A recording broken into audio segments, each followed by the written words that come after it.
Joanne Woodward, the woman who once stunned Hollywood by embodying three souls in the three faces of Eve, was like a secret the spotlight could never fully reach. In an era obsessed with glittering starlets and polished performances, she stepped onto the screen with a quiet beauty, bright yet deep eyes, and a kind of inner force that made people sense there was always another world inside her, silent, intricate, and far more complicated than anything visible. Before she became an icon, Joanne was just a Southern girl who moved from town to town, carrying with her a mother's love for movies and the dream of one day standing on a stage. But the journey was anything but smooth. It was carved by bold choices, long seasons of patience inside a harsh industry, and an uncanny instinct for wounded characters, women with pasts to hide and pains to guard. Destiny led her to Paul Newman. Two people, two fiery spirits, stepped into a marriage that lasted half a century, where love was not always gentle, but always strong enough to carry them through years of trials, sacrifice, and the kind of silence that offers no answers. Glory, pressure, joy, loss. Every shade blended together, and toward the end of her life, Joanne chose to retreat into quiet. In that dimness, one question still echoes. What shaped a Joanne Woodward who glittered before the camera, yet remained heartbreakingly fragile in real life? Her journey began with that very paradox, and was defined by it. To understand why this woman of such serene beauty held within her so many layers of emotion, we must trace back to the beginning, to the small, seemingly ordinary experiences that quietly molded an artist's soul and planted in Joanne the seeds of feeling that would later bloom in every role she touched. At 9 years old, in the chaos of the Gone with the Wind premiere crowd, Joanne suddenly slipped past the barrier and landed on the lap of Laurence Olivier, a gesture both innocent and daring, so memorable that Olivier recalled it decades later when they worked together in 1977. It wasn't just a whimsical moment from a movie-struck child. It was a quiet prophecy that art would forever be the force pulling her life, sometimes lifting her, sometimes burning her. Joanne was born in Thomasville, Georgia, into a family that wasn't wealthy but was rich in artistic spirit. Her father, Wade Woodward Sr., was a practical man. Her mother, Eleanor, lived and breathed cinema. It was she who first planted in Joanne the dream of the stage. Alongside her brother, Wade Jr., Joanne grew up through a chain of constant relocations, from Thomasville to Blakely to Thomaston, then Marietta, moves that left in her a lingering sense of instability, an inner fragility that later seeped into many of the characters she would portray. At Marietta High School, Joanne stepped onto the school stage, but an already unsteady childhood fractured further when her parents divorced. She followed her mother to Greenville, South Carolina, and it was here that the first turning point of her artistic journey emerged. At the Greenville Little Theater, Joanne played Laura Wingfield in Tennessee Williams' The Glass Menagerie. Laura, delicate, timid, yearning for love yet terrified of the world's gaze, was a character that many actresses struggled to embody. What surprised people wasn't that Joanne, then just a young girl, performed well. It was that she made this trembling character feel alive, so fragile that audiences could sense Laura's loneliness the moment Joanne stepped onto the stage. The role earned her the first acting award of her life, a small prize from a local theater, but it opened the very first door to her future. It confirmed that Joanne's refined emotion and innate sensitivity were not merely personality traits, but rare artistic materials. As a teenager, Joanne tried her hand at a few beauty pageants and even won some, but the stage was where she truly belonged. She spent 2 years studying drama at Louisiana State University, 1947 to 1949, before leaving the South for New York, carrying with her ambition, fear, and an artistic instinct, slowly awakening.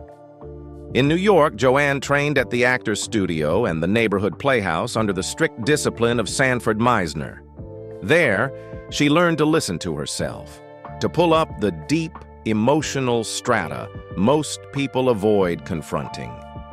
This inner discipline, both punishing and liberating, became the foundation that later allowed Joanne to shape characters filled with wounds, layered meanings, and the kind of vulnerability the world often misreads. Slowly, through those quiet years of training, a multifaceted, finely tuned, and singular Joanne Woodward began to take form, ready to step into chapters that would shine brightly, yet carry immeasurable challenges.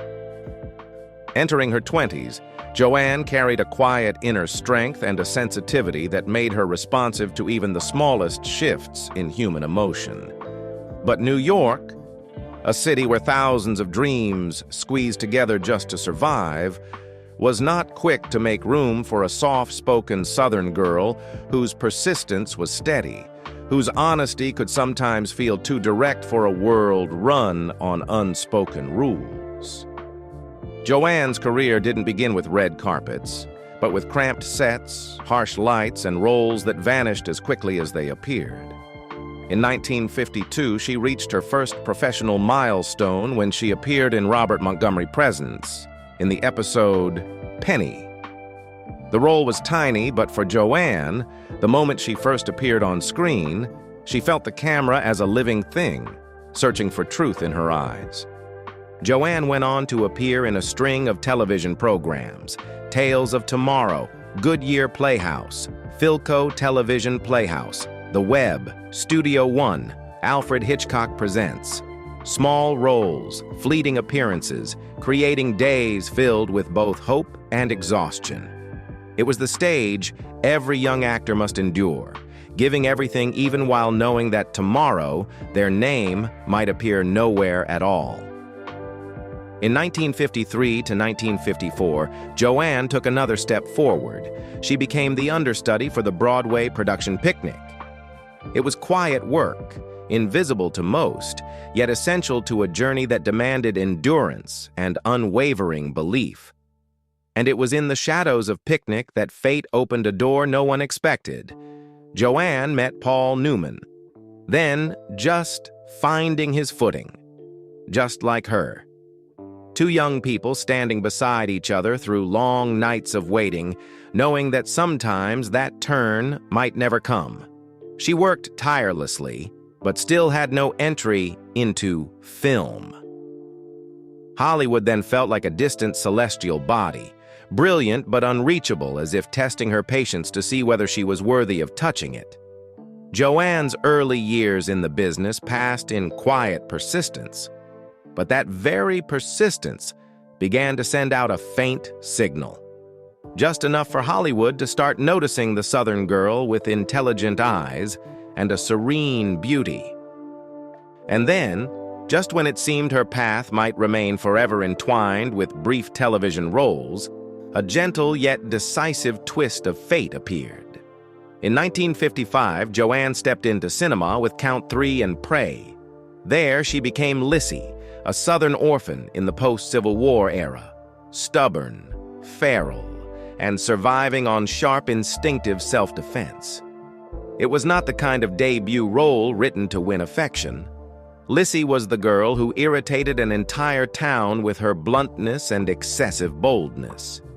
But once Joanne embodied her, the character deepened.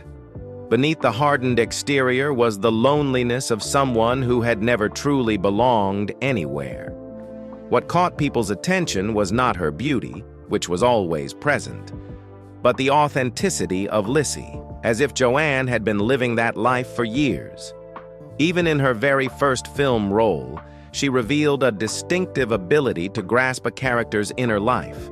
No showiness, no dramatization, just a quiet touch on the hidden corners others often overlooked. In 1956, the next step arrived with A Kiss Before Dying. This time, Joanne played Dorothy "Dory" Kingship, a college student from a wealthy family with gentle beauty and an innocence that made audiences want to protect her. In complete contrast to Lissy, Dory was soft, trusting, hopeful, and therefore an easy target for the toxic love inflicted by Robert Wagner's character. In the film, Joanne expressed Dory's emotional shifts through the smallest movements, the initial shyness, the innocent glow of early love, and then the fragile threads of doubt. Though not the film's central role, she turned Dory into the emotional anchor. The character viewers followed with a quiet ache. Looking back at those first two performances, one could already see traces of the Joanne Woodward who would go on to build a remarkable career, an actress who always looked for the human being beneath the social mask, always found in her female characters the things they feared to speak aloud. And as Joanne was gradually shaping her artistic identity, she still had no idea that just 1 year later, a single role would lift her name to the summit, leaving Hollywood in stunned silence. From Lissy to Dory, Joanne proved she was not another fleeting Hollywood face, but an actress capable of revealing vastly different shades of womanhood. Directors who worked with her began to notice something rare. Joanne didn't just act, she inhabited the lives of her characters, leaving on their faces real anxieties, longings, and vulnerabilities. And yet, all these roles, memorable as they were only the prelude. Hollywood had still not witnessed what she was truly capable of. In 1957, life handed her the kind of role every actor both longs for and fears, a role that can lift someone to the pinnacle or shatter their entire career.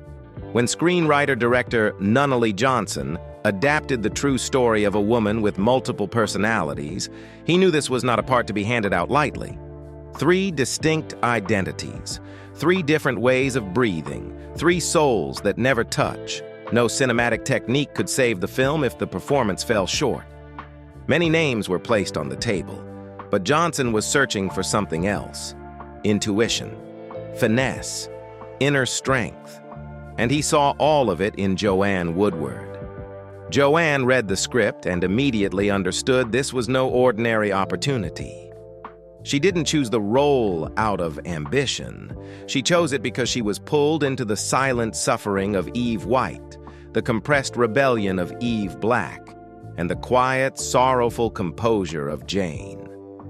These women were not just 3 personalities. They were 3 souls, split inside one body, a fractured existence that Joanne felt she could grasp from deep within her actor's instinct. To prepare, Joanne immersed herself in all available documents and case studies on the real woman. Not to mimic her, but to understand the terror of a mind that splits itself apart just to survive. She trained Eve White's voice until the mere act of speaking made her whole body seem to shrink. Then, she shifted to the reckless footsteps and glass-sharp laughter of Eve Black. And finally, to the calm, melancholic gaze of Jane. The one personality that seemed to understand the cost of living with 3 versions of oneself that could not coexist. The camera ran without pause. No cut, no change of angle. Only Joanne, standing at the center of the set, transforming from breath to facial tension with nothing more than a tilt of her head. Some said that on certain days, she left the studio still carrying the last personality, silent, strained, or restless, as if she herself had also been split into 3. When The 3 Faces of Eve premiered, all of Hollywood fell silent. No one saw Joanne Woodward anymore. They saw only the trembling Eve White, the dangerous Eve Black, and the eerily composed Jane. No actress had ever shifted so quickly, so fluidly, and with such raw pain that audiences forgot they were watching a performance, not a real soul dissolving before their eyes. The Academy Award for Best Actress came to Joanne as an inevitable conclusion. The Golden Globe followed as an echo of universal acknowledgement. But more important than any trophy was the truth Hollywood could no longer deny. Joanne Woodward had done what no generation of actresses before her had accomplished. She set a new standard for psychological acting, a depth the glittering lights of Hollywood were never accustomed to illuminating. In that moment, Joanne was no longer a promising actress. She became an icon, a woman who could descend into the darkest corners of the human mind and return with something heartbreakingly beautiful. And from here, her career entered a new chapter. Brighter, more complex, and far more challenging. The chapter of a star who didn't have to chase the spotlight, because the light itself sought her out. After The Three Faces of Eve, Hollywood expected Joanne Woodward to march straight into the ranks of the box office dominators. But Joanne's career never followed straight lines. She chose films the way she chose the chapters of life she wanted to inhabit. And sometimes those choices led her down paths that were at once radiant and rugged.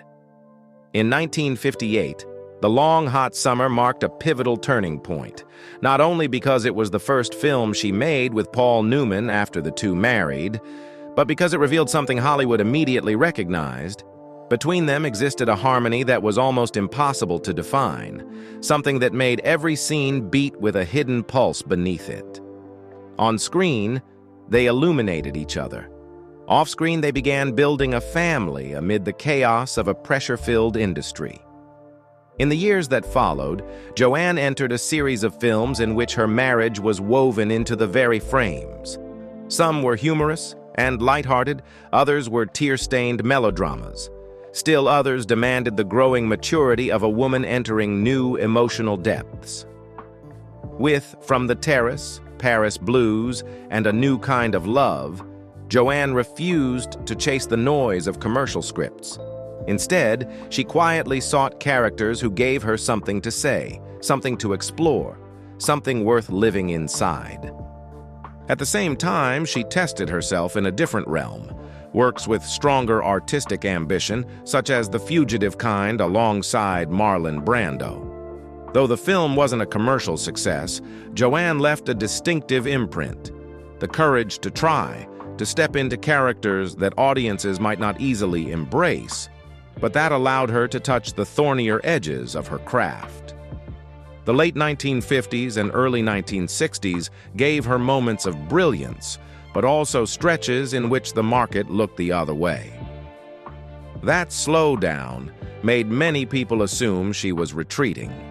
In truth, Joanne was quietly gathering experience, preparing for deeper, more volatile roles. Roles only someone who had lived through highs and lows could fully inhabit. Joanne was beginning to understand something few young actors grasp. A career is not built solely on successful films, but on the ability to stand firm when the lights dim. And that very endurance would lead her toward a new peak in the decade to come. By the late 1960s, Joanne Woodward had accumulated enough life and artistic experience to understand that every great role arrives only when an actor's inner world is ready to receive it.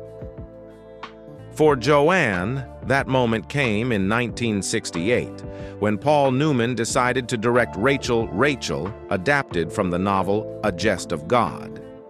Rachel Cameron, the woman Joanne would bring to life, was not remarkable on the surface. A school teacher living alone in a small town, torn between the longing to live a different life and the fear of stepping beyond the boundaries that had confined her for so long.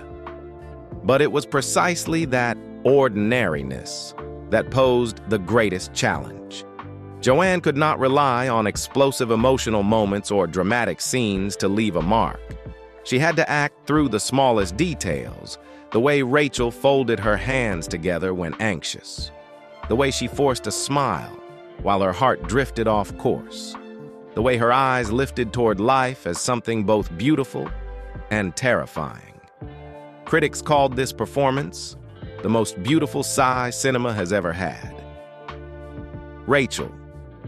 Rachel brought Joanne back to the Oscars with a Best Actress nomination and earned her the New York Film Critics Circle Award, a recognition not only of her talent, but of the rare depth of empathy she brought to the screen. In 1972, Joanne stepped into the most ferocious role she would ever attempt. Beatrice Hunsdorfer in the effect of gamma rays on Man-in-the-Moon marigolds. This was not a character designed to be loved, an angry, isolated mother, living in poverty and disappointment, unconsciously pouring onto her children the bitterness life had carved into her. Joanne did not try to soften Beatrice to win sympathy. She embraced the character's roughness, accepted that the audience might fear her, recoil from her, even want to look away. That courage became the performance's power. Beneath the hardness lay a shattered soul that Joanne exposed only in fleeting moments. A lost glance toward a future she didn't believe in, a strained smile as she tried to convince herself she still had a chance. The role earned her Best Actress at the Cannes Film Festival, one of cinema's highest honors, and stood as proof that Joanne was far more than Hollywood's muse. She was an artist unafraid to go to the darkest depths of the human psyche. A year later, Joanne once again left audiences breathless in Summer Wishes, Winter Dreams, 1973. At middle age, she played Rita Walden, a woman forced to confront her mother's death and the irreparable fractures within herself. Gone was the explosive energy of Eve Black. Gone was the sharpness of Beatrice. Rita was the quiet collapse of a weary spirit. Joanne acted through absence, the empty spaces in a marriage, in memory, in all the things she had never said aloud. The film earned her another Oscar nomination, reaffirming that no one understood or portrayed the pain of women quite like Joanne. What was strange and beautiful about this period was the way Joanne chose her characters. She didn't seek strong women to prove her skill. She sought women who were overlooked, forgotten, wounded, and by lifting them onto the screen, she forced the world to see them differently, more gently, more compassionately. From 1968 to 1975, Joanne Woodward was not merely in her prime. She redefined what a prime could be.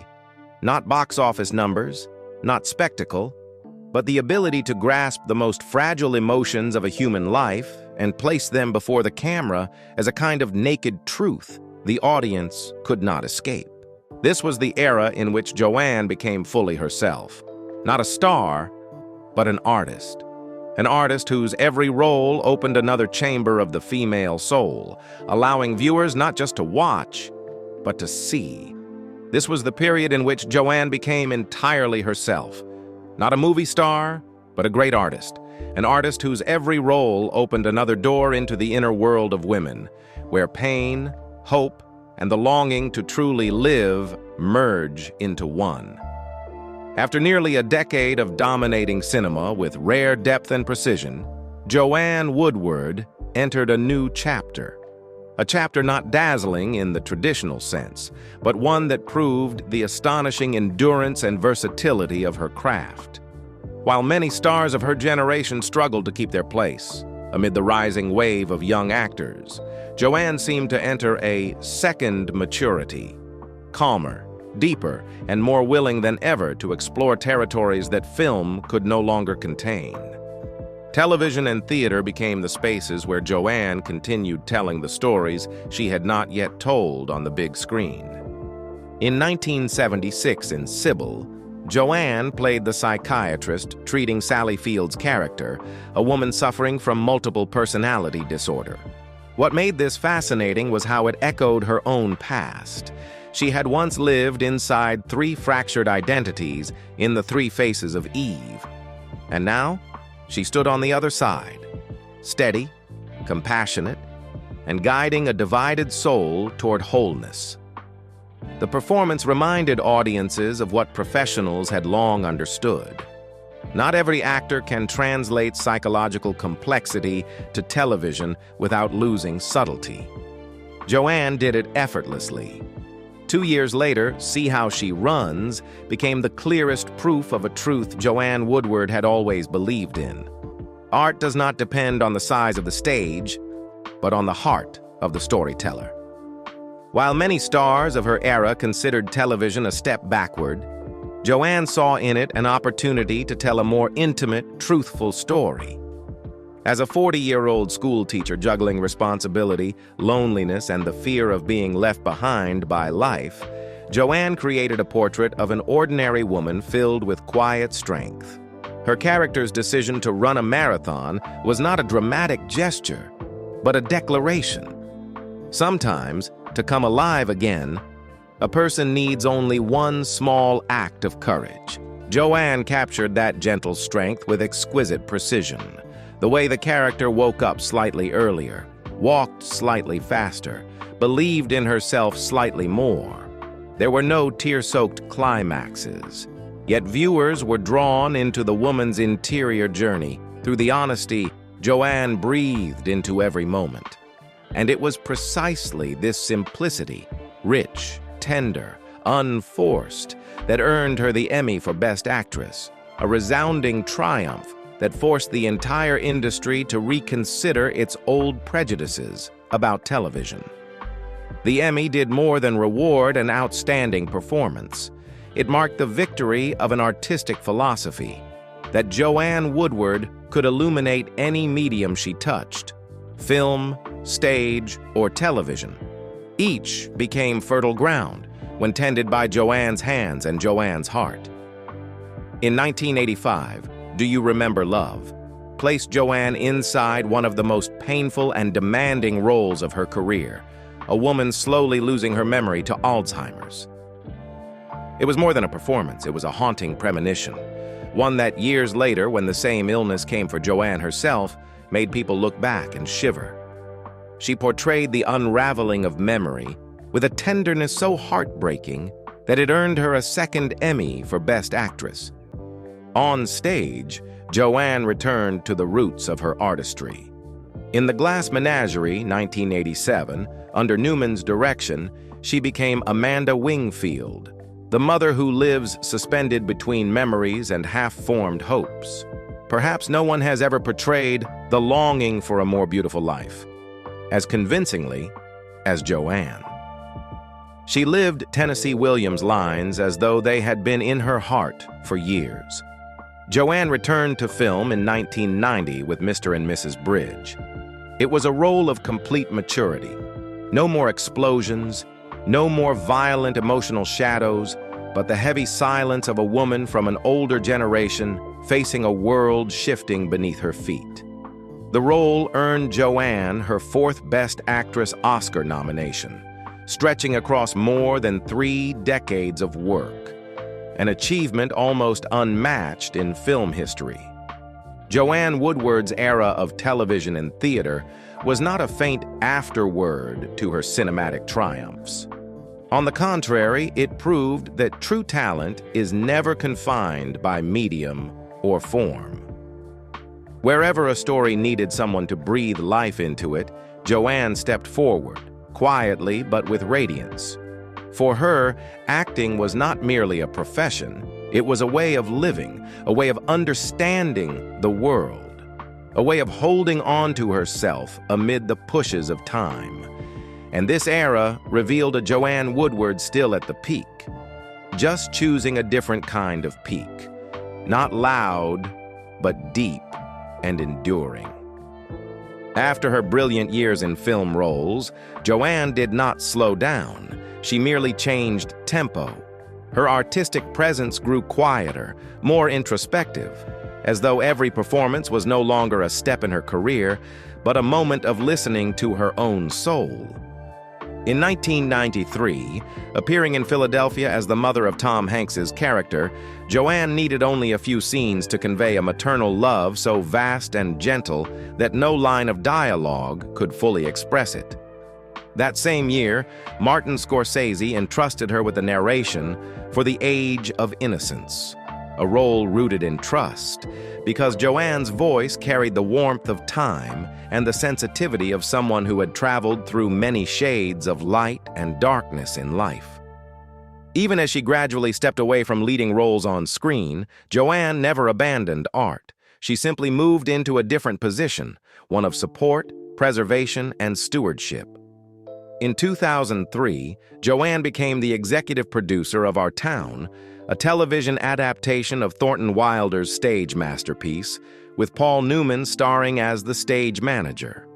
For Joanne, Our Town was not just a professional project, it was a homecoming, a return to the simple, honest stage where her dream of acting had first been planted in her youth.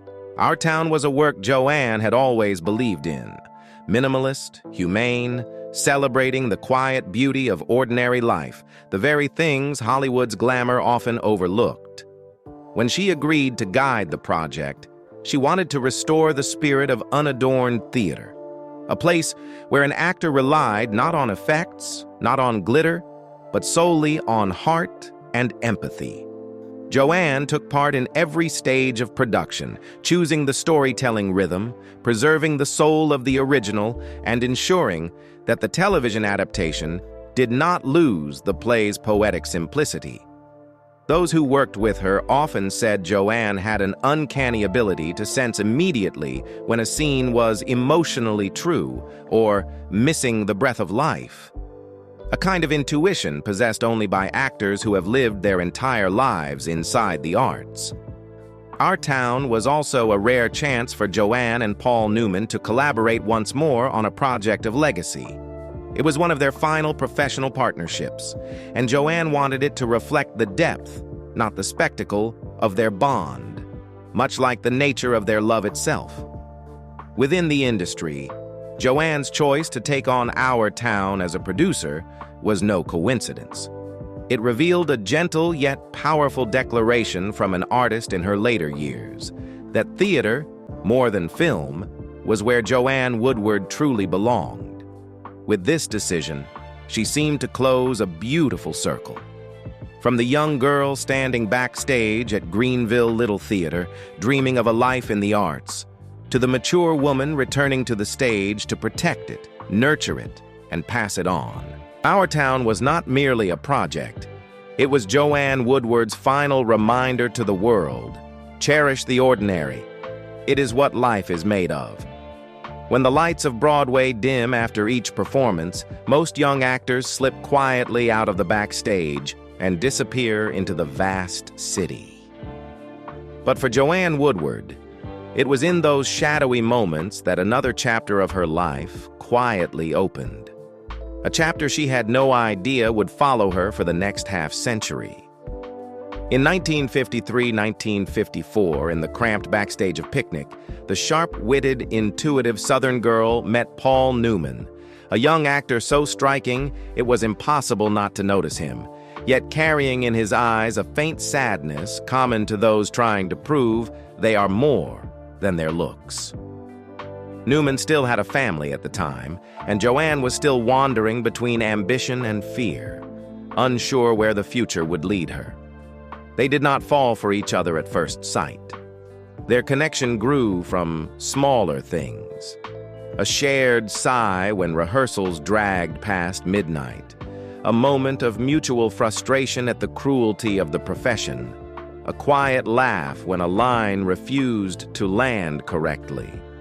Amid the scent of stage makeup and the constant slam of backstage doors, two people seeking their place in the world found in each other something rare: the feeling of being understood.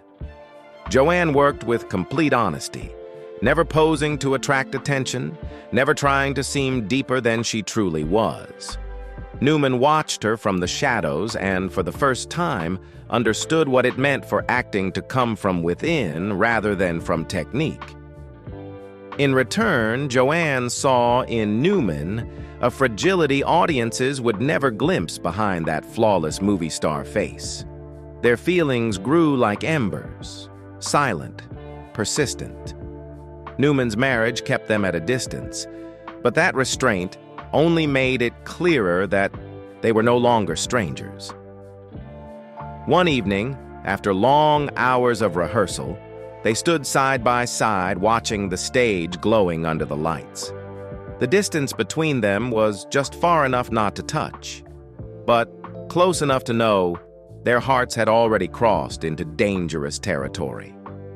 When Newman's first marriage came to an end, their love was finally allowed to speak out loud. On January 29, 1958, they married in a simple, quiet ceremony. And instead of sinking into Hollywood's glow, they chose to leave Los Angeles and settle in a small home in Westport, Connecticut. A decision so unexpected, it stunned Hollywood. That choice said everything. They wanted to build a real life, not the storyline of a famous couple. Their marriage was not perfect. Joanne had to learn how to be a stepmother to Newman's 3 children, something she accepted with the candor of someone who never naively believed love could erase every fracture. Their 3 daughters together, Nell, Melissa, and Clea, arrived one after another, making the small house crowded but warmer than ever. An unspoken agreement emerged between them. When one was working on a film, the other would stay home. Joanne often wrestled with the feeling that she had sacrificed parts of her career, but Newman always said he could not have achieved what he did without her keeping the household's quiet flame alive. And Joanne, though she rarely voiced it, saw Newman's career as part of her own, just as he saw her as the measure of his seriousness toward the craft. When they stood together in front of the camera, in the long, hot summer Paris blues, From the Terrace, or Mr. and Mrs. Bridge, what appeared wasn't merely acting. It was absolute trust. It was 2 people listening to each other instinctively, without the need for words.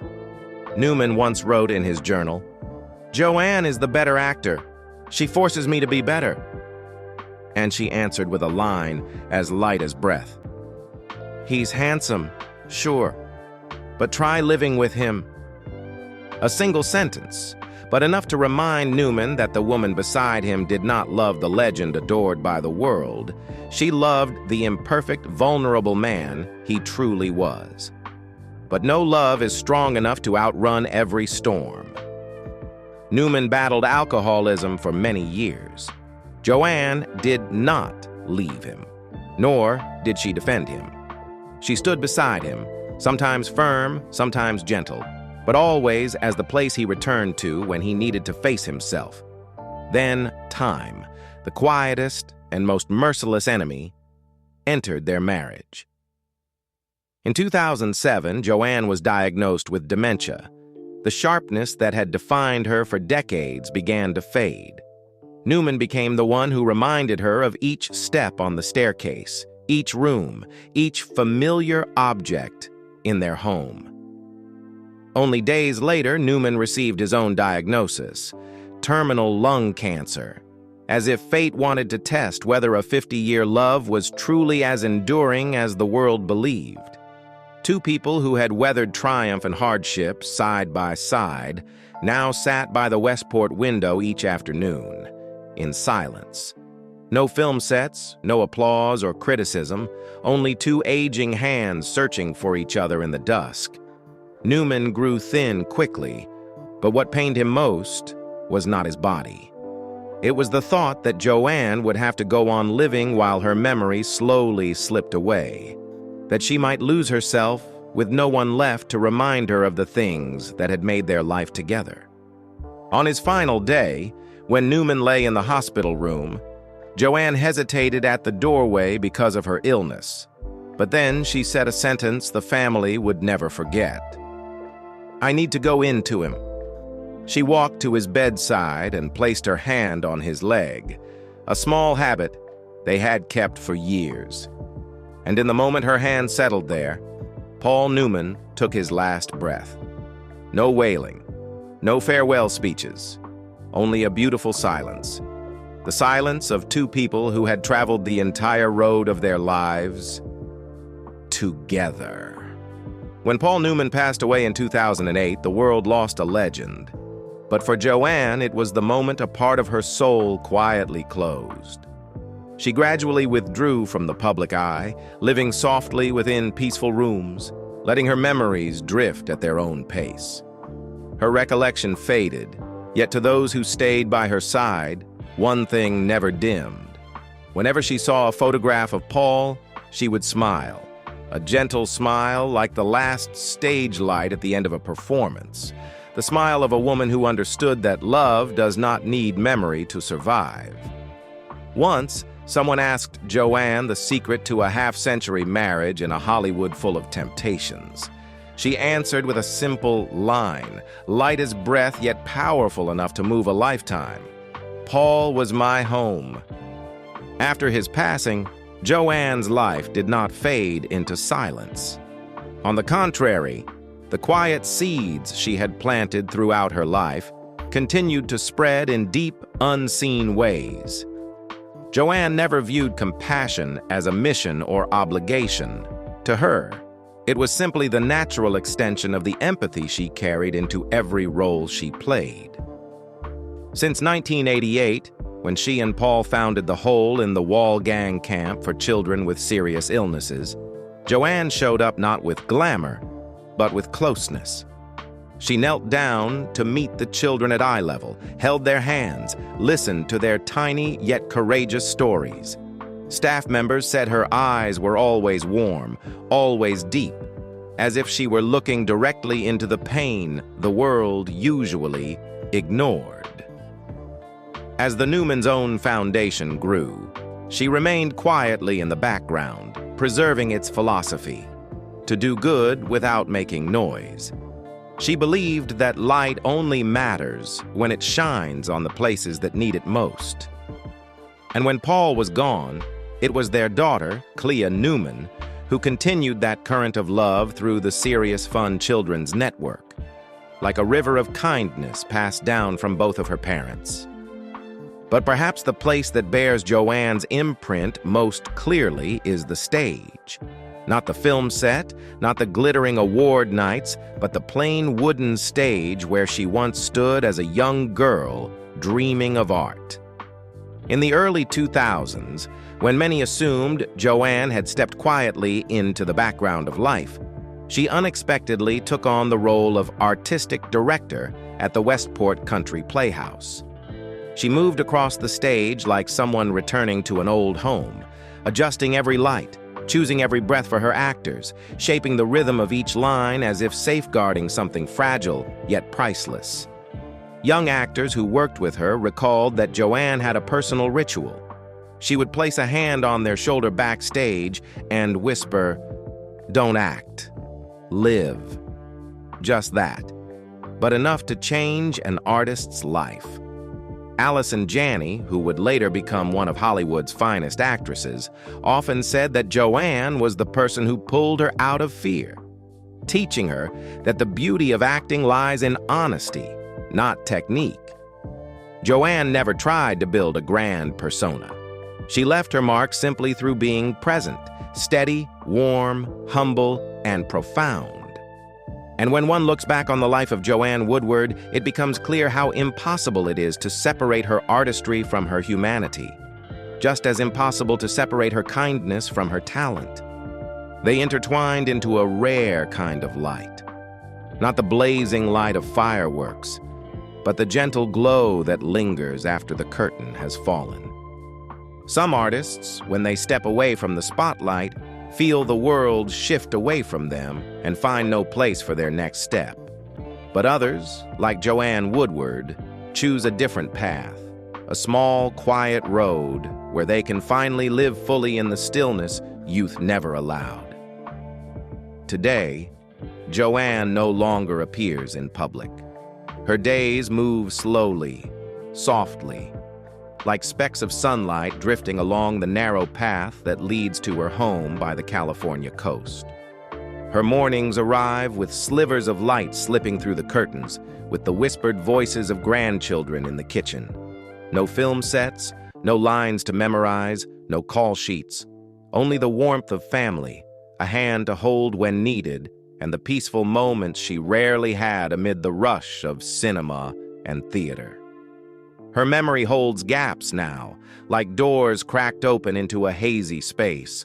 But those around her say that sometimes, in a sudden moment, her eyes light up. That familiar glow, the one that used to appear when she found the perfect emotional rhythm for a role. And although much has faded, the love she feels for those close to her remains, a gentle instinct untouched by illness. Those who have known Joanne often say she spent her entire life giving. And now, as her world has softened into its simplest form, Joanne herself is the one being held, by the children raised on the kindness of their parents, by friends who understand her heart, by memories that quietly warm a soul that once traveled through countless human lives on screen. No more tears of the characters she played. No more applause from the audience.